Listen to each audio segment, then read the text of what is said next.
how do you change the actual shape of your body? This video is gonna solve that. My name is Dr. Story. I've been a doctor of chiropractic for over 26 years. I help people with natural methods of improving their health, and I have had many patients that have lost weight, but they don't look any different. They just look like smaller versions of their bigger selves. So before they were big and round, and now they're just smaller and still round. But other patients have done an amazing thing. They've really transformed their body, and this is gonna hopefully give you some hope that it can be done. It's just you need to follow certain rules. So get a pen and paper handy, because I'm gonna tell you exactly what these people did. Number one, losing weight starts in the kitchen. There are so many diets to choose from. There's vegan diets, there's vegetarian diets, you've got the Mediterranean diet, you've got a zone diet, an Atkins diet, you've got carnivore diets, you've got keto diets, you've got Paleolithic diets. Then on top of that, everybody wants to argue about what time you're supposed to actually eat.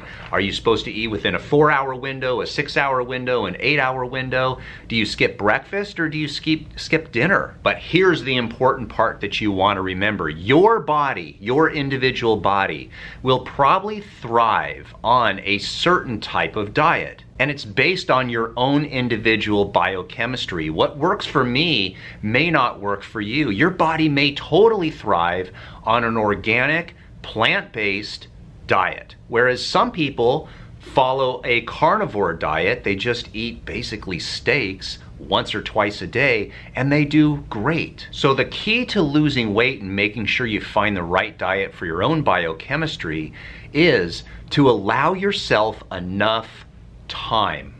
That's the key. You can try different diets, but allow yourself to fail.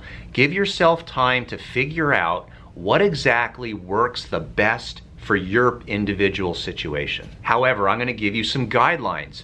There is no diet out there that exists that says you must eat processed foods, that anything non-organic that has a long shelf life is good for you. There's no diet that says the more ingredients that you can see on the box that you can't pronounce or even know what they are is actually better for you. Ultimately, what it boils down to is the less ingredients, the better. All diets, whether you go from extreme veganism to extreme carnivore, they all basically are the same thing. The less processed foods you eat, the better off you're gonna be. So what you do is you pick a way of eating that you think will work for you, go to the supermarket one day a week, and you buy all the food that you need for the entire week. You have to plan your meals. If you just decide, well, I'll figure it out as I go along, that almost never works. The people that lose the weight lose it firstly in the kitchen, but you have to plan and you have to shop.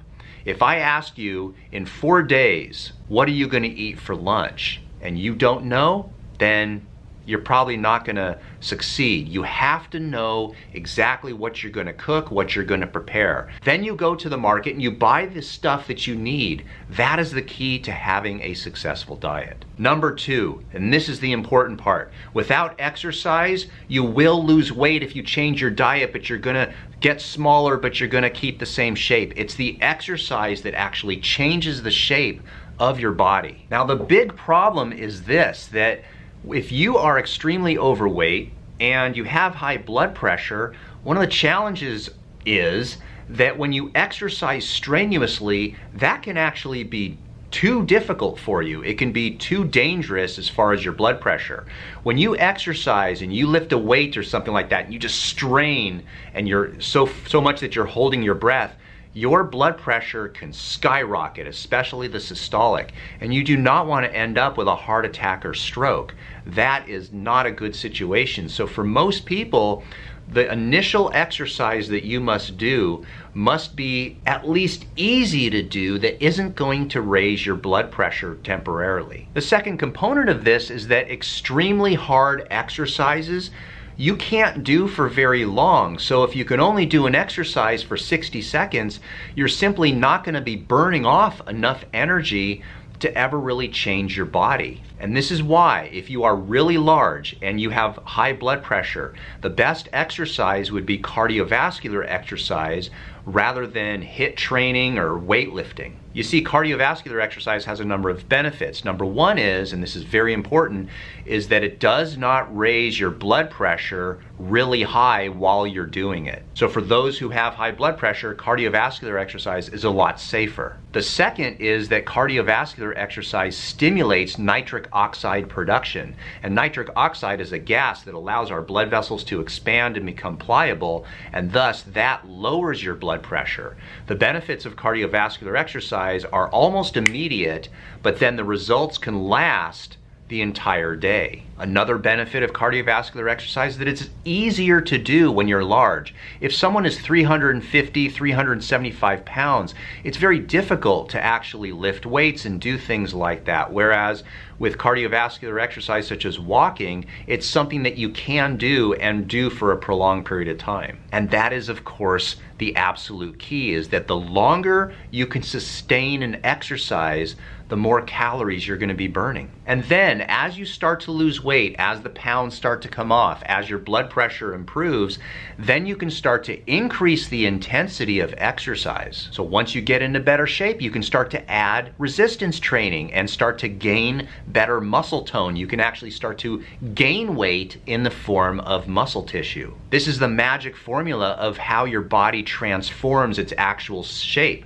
So instead of worrying about the actual weight on the scale, you start to worry about body fat percent. So while you're losing body fat, you're actually gaining muscle tissue. So the scale may not be the best judge of your overall health. You see, nobody looks toned, jacked, ripped, shredded from just losing weight. They just look like smaller versions of their old self. So here's what you do. You start out real easy, something that you can do. If you can only walk for 10 minutes, that's great. Maybe in a couple weeks, you're gonna be walking for 15 minutes. You build up. You walk then 20 minutes, 25, 30, you build up.